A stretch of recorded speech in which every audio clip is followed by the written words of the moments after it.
perencanaan batang tekan. Batang tekan ini kuat tekan komponen struktur yang memikul gaya tekan ditentukan oleh yang pertama bahan, ya pasti bahan. Yaitu nanti kita dapat yang namanya tegangan leleh, tegangan sisa, modulus elastisitas. Nah, itu dari bahan. Lalu dari geometri atau penampangnya, model penampangnya.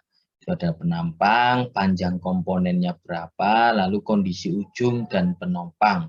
Artinya ini adalah perletakannya, jepit, sendi, roll, nah itu di ujung-ujungnya itu seperti apa.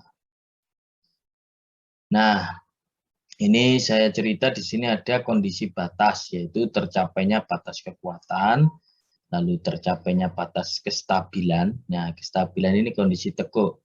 Jadi ada kalanya dia itu masih mampu menahan beban secara batas kekuatan profilnya, tetapi dia sudah tidak stabil, yaitu kondisi tekuk. Nah, artinya bahwa sebenarnya profil ini dia itu secara penampang masuk, tapi karena faktor kelangsingan ya, sehingga dia tertekuk. Ya, ini bedanya dengan batang tarik. Ya, konsep struktur tarik dan tekan bedanya di sini. Ada kondisi tekuk. Kalau tarik itu mau ditarik berapapun dia tidak tertekuk ya, tidak akan tertekuk sehingga maksimal dia sampai ke batas kekuatannya. Tapi kalau tekan beda lagi. Kalau tekan suatu frame atau batang tekan itu dia kena tekuk. Ya, ketika dia ditekan dengan pressure tertentu, itu suatu batang baja ini akan mengalami tekuk. Nah, tekuk inilah yang menjadi runtuh ya, tiangnya nggak kuat, batang tekan ini nggak kuat sehingga runtuh karena tertekuk gitu. Ini bedanya dengan batang tarik.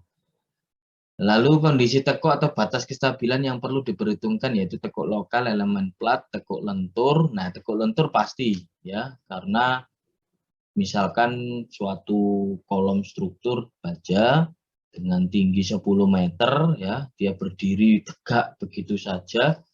Nah, itu lalu kita bebani berapa ton gitu ya, sebentar aja dia tekuk. Ya, karena ada lentur-lenturnya tadi, tekuk lenturnya itu. Nah, oleh sebab itu di sini harus dicek nanti semuanya. Ada lagi tekuk lokal. Lokal ini apa, Pak? Ya, lokal ini di frame-nya sendiri. Ya. Jadi misalkan pakai WF ya, saya sudah sering cerita kepada Anda harus punya tabel baja. Sehingga saya kalau misalkan cerita WF, apa WF itu? Nah, Anda sudah tahu. Maksud saya itu ya. Lalu Anda sudah baca SNI. Paling tidak ketika saya cerita kestabilan tekuk, Anda sudah tahu. Oh, hubungannya dengan faktor kelangsingan dan lain sebagainya. Paling tidak itu, ya. Jadi Anda sekali lagi saya ingatkan Anda harus punya tabel profil baja. Sehingga ketika saya cerita menjelaskan terkait dengan WF, siku, double siku, ada yang double hulu, double leg lip channel, ada yang hulu, ada yang pipe atau pipa. Anda paham maksud saya gitu ya. Jadi Anda harus punya dan sudah baca, punya dan sudah baca minimal. Termasuk dengan SNI baca yang terbaru. Anda silahkan download, silahkan di print, lalu dibaca paling tidak. Sehingga saya misalkan nanti cerita lambda, cerita beta, gamma, Anda sudah tidak bingung lagi, tidak asing lagi lah. Lalu ada tekuk torsi atau kombinasi lentur dan torsi. Nah, pastinya kalau dalam struktur ada torsi ya, di situ akan menyebabkan suatu komponen struktur tekan ini akan menerima juga yang namanya gaya torsi sehingga menyebabkan dia tertekuk atau melintir dia bahasa Jawanya. Oke, saya lanjut. Ini hubungan batas kekuatan dan batas kestabilan. Ini menurut dari beberapa literatur ya. Ini ada kolom strength curve ya. Di sini ada variabel strength. Ya, ini masuk ke yield, stress buckling. Yield itu berarti kondisi leleh, lalu inelastic plus ya. buckling, di sini sudah inelastis. Jadi tekuk inelastis, yang sisi sini adalah elastis buckling. Jadi di sini sisi elastis. Ini ada short column, ya, ada intermediate length column, ada long column. Ini jelas terlihat ketika kolomnya ini jadi panjang sekali, long column. Nah, di sini terlihat variabel strength-nya, FY-nya itu dia langsung turun. Turunnya jauh sekali. Ya, turunnya jauh sehingga mengakibatkan struktur ini mudah untuk runtuh.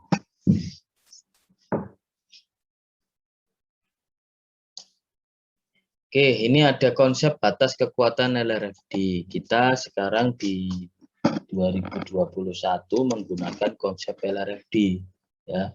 Jadi saya dulu waktu belajar baja kuliah itu sempat menangi yang namanya ASD, Allowable Strength Design, ya, pakai Allowable Strength Design, tapi sekarang sudah berganti menjadi LRFD. Jadi saya paham dua-duanya. Jadi konsep menghitung secara ASD yang masih menggunakan peraturan baja PPBBI, ya, PBI 71, ya, peraturan baja Indonesia 71. Nah, itu saya paham, itu masih konsep-konsep itu. Nah, yang mulai tahun 2009, 2008 itu sudah masuk ke LRFD. Ya, di LRFD ini, nah, ini adalah konsep batas kekuatan, ya.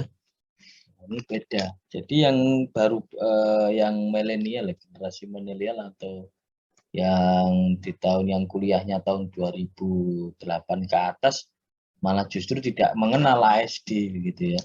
Padahal ada konsep sebelum LRFD lahir itu ada konsep ASD.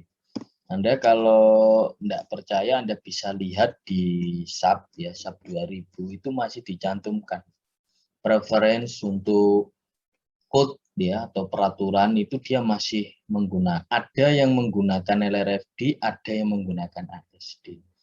Kalau di SAP itu ada ASD tahun 89, ASD 89.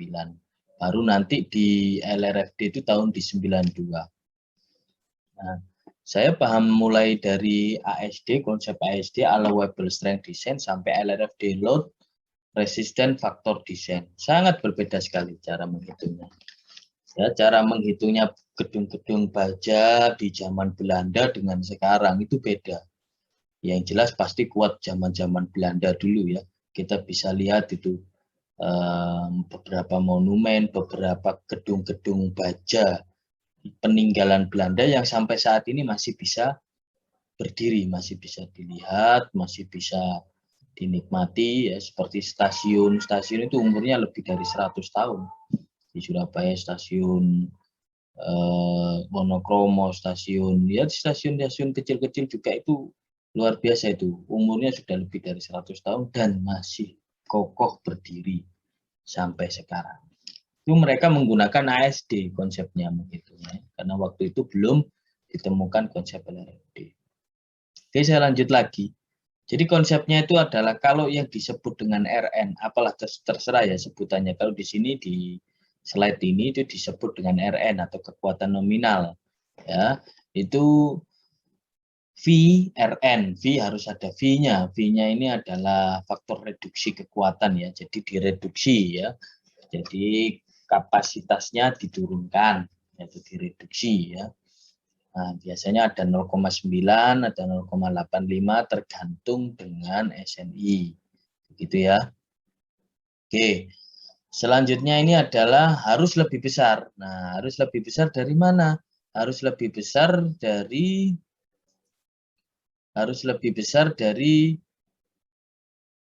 sigma gamma I QI, ya. Gamma I adalah faktor beban, ya, karena di sini konsepnya adalah LRFD, pasti ada faktor beban, ya. Gamma I, sigma ini penjumlahan.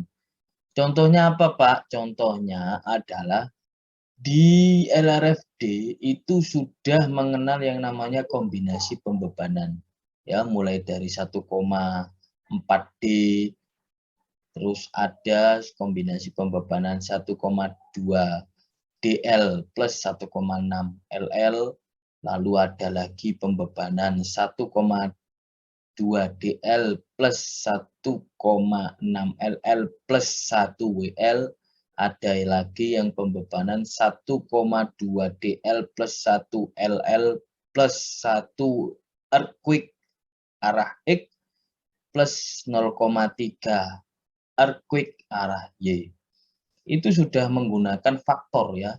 Jadi faktornya itu berapa ya? Tadi 1,2, 1,6, 0,5, 0,3 begitu. Bentar ya.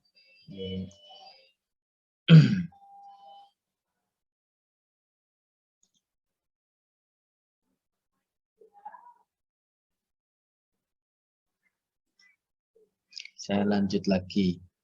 Nah, di sini ada yang namanya NU ya, nominal pressure-nya, karena dia tekan maka dia kena pressure.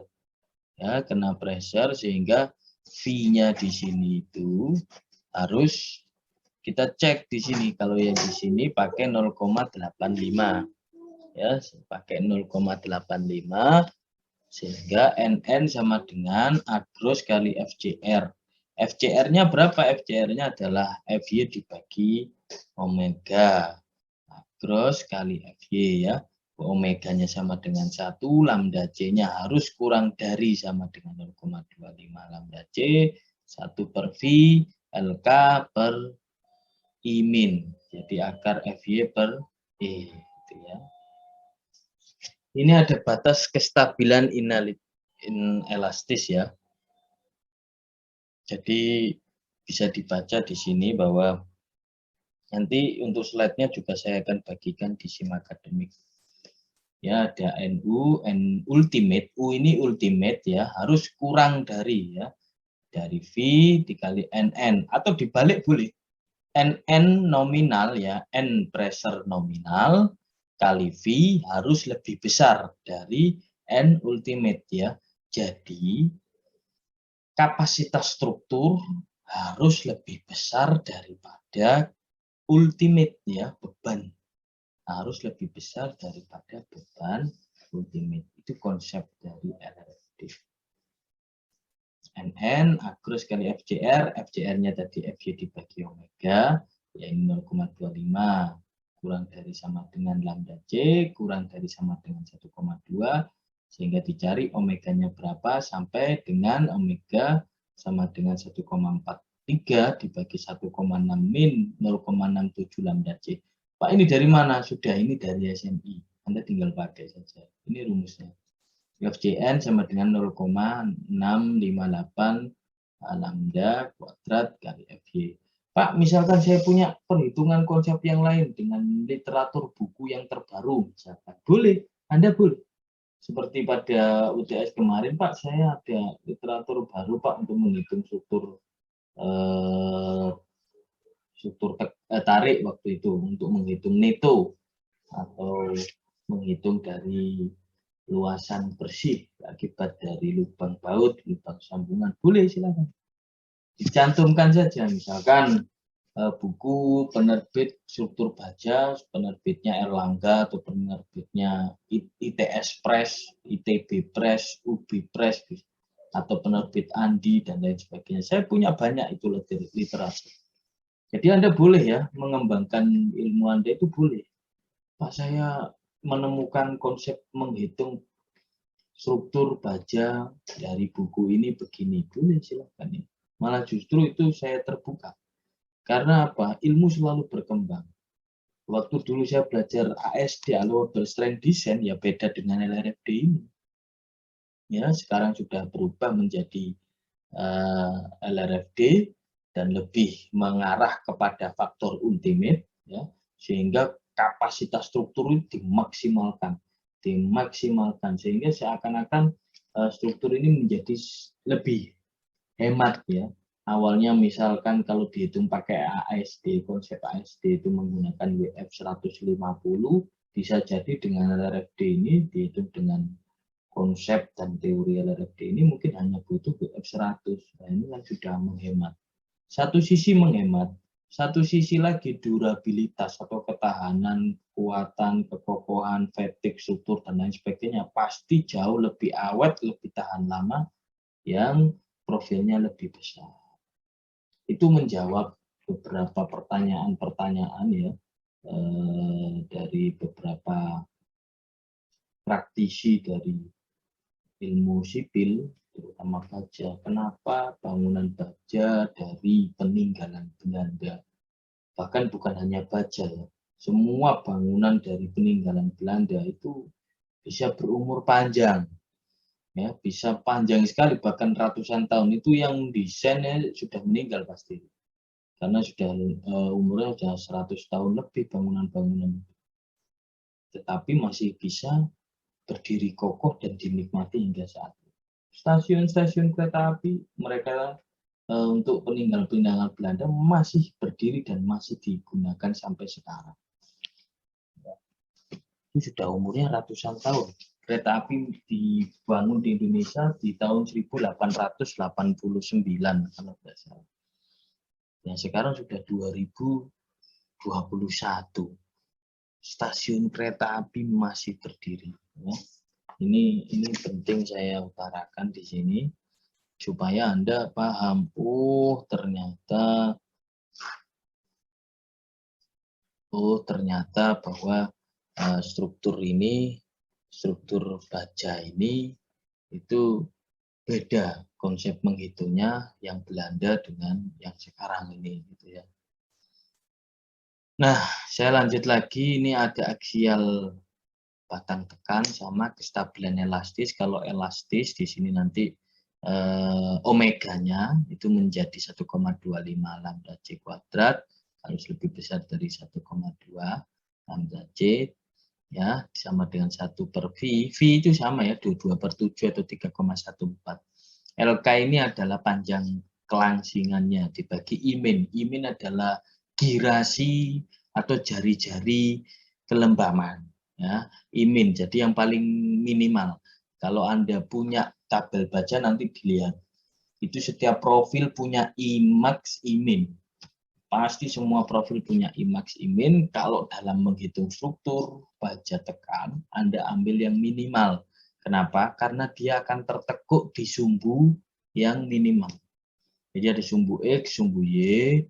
Nah, itu dia akan menyerang sumbu yang lemah. Ya, sehingga dia tertekuk di sumbu yang lemah. Sehingga ini dipakai menghitung adalah imin, minimal. Nah, ini kalau sudah begini, ini ada beberapa faktor kelangsingan ya, kelangsingan KL per R, ada tegangan kritis MPa, jadi dia menurun, tegangannya sudah menurun. Ya, semakin KL per R-nya besar, dia tegangannya turun. Nah, turun ini luar biasa ini. Yang awalnya dia MPa-nya ini tegangan dimulai dari 240, berarti ini BJ37 ya. Mutu standar ya, mutu standar baja BJ37 SNI 240 yard, dia bisa turun gara-gara faktor kelangsingan, dia bisa turun. FY-nya sampai dengan di bawah 50. Ini ada yang sampai dengan 40. Nah, ini luar biasa, turunnya dari 240 ke 40, 200 MPa. Atau dia turun sekitar 80%. Karena tekuk. Jadi yang awalnya dia kapasitasnya misalkan mampu 4 ton, karena dia tertekuk, mungkin tidak sampai 4 ton karena faktor tekuk ini, atau kelangsingan KL per R ini. Nah, itu ya. Nah, ini panjang tekuk dan batas kelangsingan ya. Panjang tekuk di sini ada LK sama dengan KCL, lebih besar dari L kecil. Itu komponen struktur dengan gaya aksial murni, umumnya merupakan komponen struktur segitiga atau rangka batang, atau merupakan komponen struktur dengan kedua ujung sendi. Untuk kasus-kasus ini, faktor panjang tekuk ditentukan tidak kurang dari panjang teoretisnya, dari as ke as sambungan dengan komponen struktur lainnya. Nanti ada tabelnya ini. Untuk batang-batang yang direncanakan terhadap tekan, angka perbandingan kelangsingan dibatasi LK dibagi R-min harus kurang dari 200. Ya, kalau lebih dari 200 bagaimana Pak? Besarkan profilnya. Ya, berarti profil baja Anda kurang besar atau bebannya terlalu besar sehingga mengakibatkan dan beban dan sekaligus panjang dari profilnya terlalu panjang. Ya. Jadi panjang profil terlalu panjang sehingga mengakibatkan lebih dari 200 ini tidak disarankan. Silakan diperbesar untuk profilnya. Nah, ini adalah tabel yang saya cerita tadi. Ini kalau misalkan di sini ada kolom to kolom, ya. Kolom to kolom ini adalah jepit-jepit. Nah, ini kelihatan ya jepit-jepit. Ini adalah theoretical key value-nya adalah 0,5. Key value-nya 0,5 ini jepit ya, kelihatannya jepit-jepit itu 0,5. Kalau jepit sendi atau dibalik sendi jepit terserah ya. Itu 0,7 nilainya. Nah, itu tadi yang saya cerita sendi-sendi tadi yang nilainya 1. Nah, ini atau key value-nya adalah 1. Jadi faktornya 1 ya sudah dikalikan berapa Pak? Dikalikan 1 ya. Ya sudah. Berapapun bilangan dikalikan 1 ya adalah bilangan itu sendiri. Gitu. Nah, ini yang sendi-sendi. Lalu ada ini kurang 10 menit ya. Oke, enggak apa-apa saya lanjutkan. Ada yang sendi roll ya, ada yang sendi roll ya, sendi roll ya, di sini ada sendi-sendi, di sini ada sendi roll, di sini ada jepit bebas ya, jepit bebas 2. Nilainya jepit bebas adalah 2. Ini sendi roll ya, ini sendi roll. Jepit bebas itu nilainya 2 karena dia bebas. Nah, ini ada tekuk lokal. Nah, ini tekuk lokal terjadi bila tegangan pada elemen-elemen penampang mencapai tegangan kritis plat. Tegangan kritis plat tergantung dari perbandingan tebal dengan lebar, perbandingan panjang dan tebal, kondisi tumpuan, dan sifat material. Anda pernah saya ingatkan bahwa kalau kita belajar baja, itu paling tidak kita juga belajar hasil fisiknya. Jadi lihat bangunan-bangunan baja yang ada di kehidupan sehari-hari. Misalkan di gudang, di beberapa bangunan-bangunan baja, itu kita amati. Sehingga ketika saya cerita ini Anda nyambung, yang dimaksud itu ya. Jadi kalau Anda mengamati betul itu di gedung-gedung baja yang di sekitar kita lah. Ya, seperti gudang-gudang baja itu Anda lihat. Itu ada yang namanya stiffener ya. Stiffener atau pengaku. Gunanya untuk apa, Pak? Gunanya untuk menjaga tekuk lokal ini. Sehingga bangunan baja tersebut itu tidak sampai terjadi tekuk lokal sebelum dia mengalami kelelehan atau keruntuhan. Ya, jangan sampai dia tekuk dari panjang faktor kelangsingannya oke, kestabilan oke, ternyata dia tertekuk lokal ya, dia kalah di sini sendiri.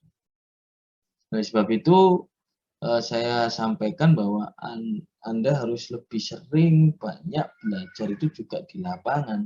Anda lihat itu gedung-gedung baja seperti apa. Begitu ya.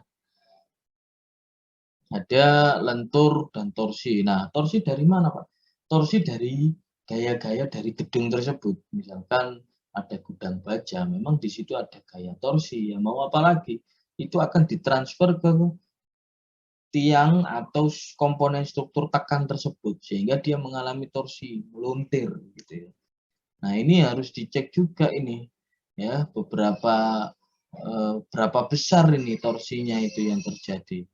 Jadi untuk hal-hal yang seperti ini itu perlu dicek ini torsinya masih mampu enggak nih strukturnya ini untuk menahan beban torsi. Apakah selalu ada torsi? Pasti ada. Walaupun tidak besar, tapi di setiap struktur, komponen struktur ya, itu ada frame. Di balok saja ada torsinya, di kolom juga pasti ada itu. Karena balok akan mentransfer gayanya pada kolom. Sebab itu kita cek semua. Ini ada penampang majemuk. Nah, penampang majemuk ini berarti kita buat sendiri nih penampangnya. Jadi yang ada di tabel baja itu yang umum, ada WF, ada H-beam, ada pipe, ada hulu, ada double hulu, ada kanal, double kanal, ada leg lip channel dan lain sebagainya. Itu semuanya umum yang ada di pasaran, ada profil siku ya, baja ya begitu yang umum. Tapi ada beberapa juga yang tidak umum gitu loh. Yang tidak umum yang kita harus menghitung ya, berarti ya ini adalah struktur khusus gitu ya. Struktur khusus sehingga kita harus menghitung itu sehingga timbullah suatu penampang majemuk ya, atau dihubung-hubungkan ya, tidak pasaran lagi. Ya ini beberapa contoh ya. Ada ini komponen dengan tinggi berapa meter. Kalau di komponen tarik itu kita tidak membutuhkan, hampir tidak membutuhkan berapa sih panjangnya faktor yang tertarik begitu ya. Karena di situ dia tidak mengalami tekuk. Tapi kalau di tekan ini, komponen struktur tekan ini butuh ini mau berapa tingginya, 4 meter, 1 meter. Anda bisa bayangkan ya, suatu komponen struktur dengan tinggi 4 meter ya, ditekan ya, komponen struktur tekan, dia itu akan tertekan dengan tinggi 4 meter, tinggi 3 meter, tinggi 2 meter, tinggi 1 meter, bahkan tinggi 0,5 meter. Anda bisa bayangkan nih, tingginya 4 meter. Bayangkan aja, dijajar semua dikasih beban yang sama. Siapa yang paling kuat? Pasti yang paling kuat adalah yang panjangnya sedikit ini, yang tidak panjang-panjang. Kalau yang semakin dia tinggi, ada 4 meter, ada batang yang tingginya 40 meter, ditekan ya langsung tertekuk dia, seperti sapu lidi. Ya, sapu lidi itu kalau panjangnya 30 cm Anda tekan ya pasti dia mulai tertekuk tuh. Ya kan? Nah, misalkan mulai dikurangi 20 cm, nah sudah ada terlihat perlawanan. Dipotong lagi 10 cm, nah ini sudah mulai susah dia untuk tertekuk. Dipotong lagi jadi 5 cm, Anda sendiri sudah kesusahan menekan. Dipotong sampai 1 cm, ya mungkin malah tertusuk kita malah. Artinya dia tidak tertekuk lagi. Ini konsepnya ya, sehingga di sini ada yang disebut dengan oke, ini ya, ini contoh soal. Nanti saya share aja ini di apa namanya di SIM akademik ya, di SIM akademik saja nanti biar semuanya dapat ya. Contoh soal ini, jadi Anda bisa baca dulu. Jadi untuk minggu depan ya, saran saya Anda harus punya buku baca. Ya, terserah Anda pakai penerbit siapa boleh. Ada juga harus punya SNI, paling tidak sudah dibaca SNI. Yang kedua Anda harus punya yang namanya tabel baca, sehingga profil-profil sudah tidak asing lagi bagi Anda. Yang keempat, Anda silahkan berkunjung, melihat-lihat bangunan baja yang ada di kehidupan sehari-hari. Ya, sehingga Anda tahu betul, oh ini disambung begini modelnya, oh pakai ini, oh dia pakai rib atau stiffener, oh dia ini sekarang pakai pengaku di setiap ujung-ujung balok, oh dia kolomnya ini model H-beam, oh dia kolomnya model apa namanya WF ya, baloknya dia pakai WF, oh baloknya ini pakai model castellated beam, pakai model honeycomb beam. Nah ini hal-hal yang seperti ini Anda kenal ketika Anda lihat langsung di lapangan.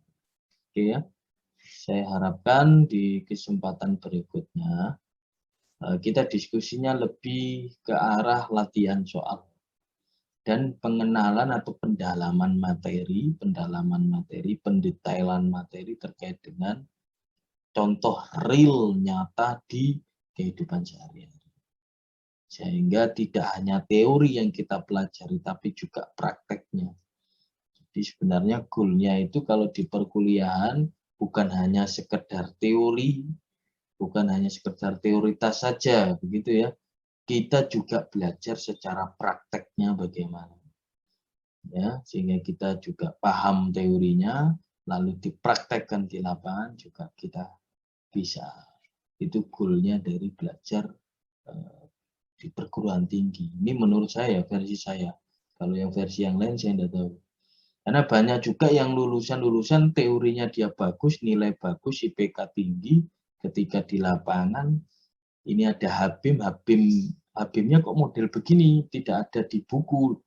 Ya memang tidak masalah tidak ada di buku. Atau BIM-nya kok model gini, lubang-lubang begini, ada yang model butterfly, ada yang model honeycomb, ada yang model castellated. Kok malah dilubangin, ini nggak tambah roboh ini dan lain sebagainya. Ini kalau tidak paham di lapangan ya harus belajar di lapangan. Harapan kita harus begitu. Saya rasa minggu ini pertemuan kali ini sampai sini dulu ya materinya. Nanti di minggu berikutnya kita lebih ke latihan-latihan aja. Oke, dari saya sekian. Ada pertanyaan silakan.